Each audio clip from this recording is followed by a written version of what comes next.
Salut tout le monde, aujourd'hui on s'attaque à un gros morceau, comment on mesure la production économique. On va partir de la base, de la richesse créée par une seule boîte, pour arriver jusqu'à la richesse de tout un pays. C'est le programme de cette révision intensive. Allez, c'est parti, on va démêler tout ça ensemble. Alors, au programme, d'abord, on va décortiquer la valeur ajoutée. C'est vraiment la brique de base.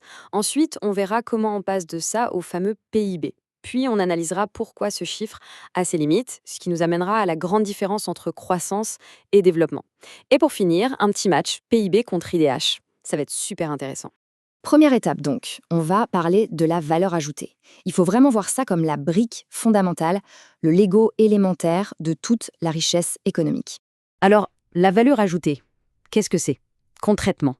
Eh bien, c'est la richesse qu'une entreprise crée réellement. Elle prend des biens, des services, elle les transforme grâce au travail de ses employés et à ses machines, ce qu'on appelle les facteurs de production, et hop, elle en fait quelque chose qui a plus de valeur. C'est ça, la vraie création de richesse. Pour la calculer, c'est hyper simple en fait.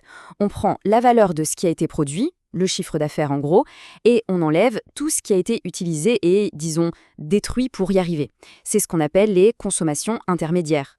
Prenons une image simple, un constructeur de maison. Il vend une maison 200 000 euros. Est-ce que c'est ça sa valeur ajoutée? Eh ben non, pas du tout. Il faut enlever le coût des briques, du ciment, de l'électricité. Admettons qu'il y en ait pour 150-600 euros. Eh bien la valeur ajoutée, la vraie richesse créée, c'est la différence. 49 400 euros. C'est clair, non?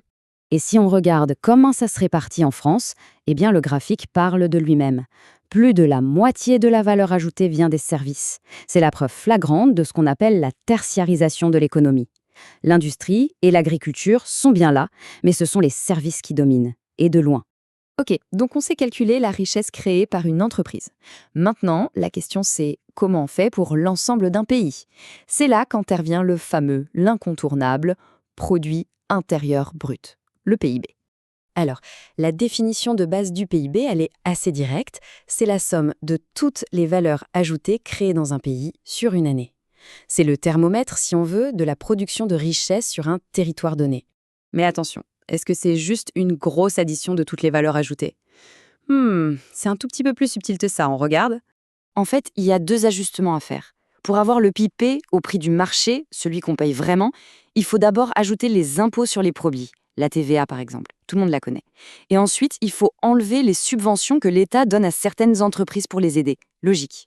Et quand on mouline tout ça pour la France en 2020, on tombe sur, tenez-vous bien, plus de 200-300 milliards d'euros. C'est un chiffre astronomique, hein.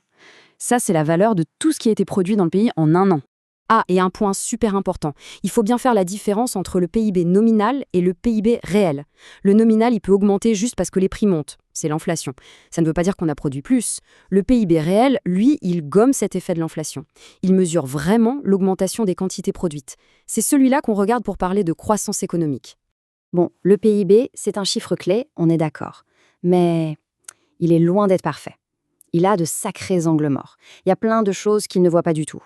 Alors, qu'est-ce qu'il manque dans ce calcul gigantesque? Qu'est-ce que le PIB oublie de compter, au juste? Eh bien, la liste est assez longue. Pensez à tout le travail bénévole, pas compté. Tout le travail domestique, faire le ménage, s'occuper des enfants, pas compté non plus. Il y a aussi toute l'économie souterraine, le black, qui, lui, échappe en grande partie. Et puis, deux énormes problèmes. Le PIB se fie de la pollution et des dégâts sur l'environnement.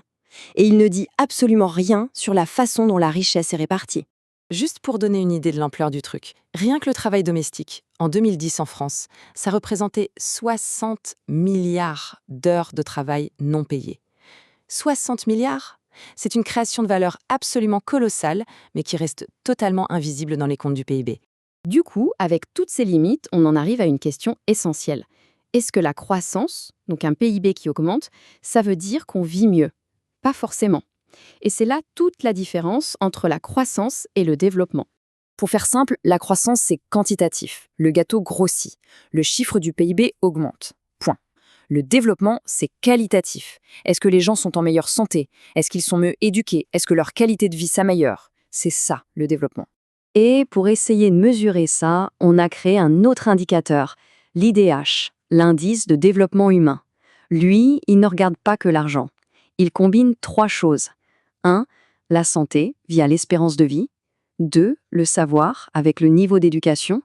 Et 3. le niveau de vie avec le revenu par habitant. Alors maintenant, le moment de vérité. Faisons un petit jeu. On compare le classement des pays selon leur PIB, leur richesse brute, et selon leur IDH, le bien-être de leur population. Vous êtes prêts? Et là, c'est spectaculaire. Les États-Unis, première économie mondiale en termes de PIB, tombent à la 21e place en IDH. Et la Chine, deuxième économie mondiale, elle se retrouve 79e en termes de développement humain. C'est quand même fou, non?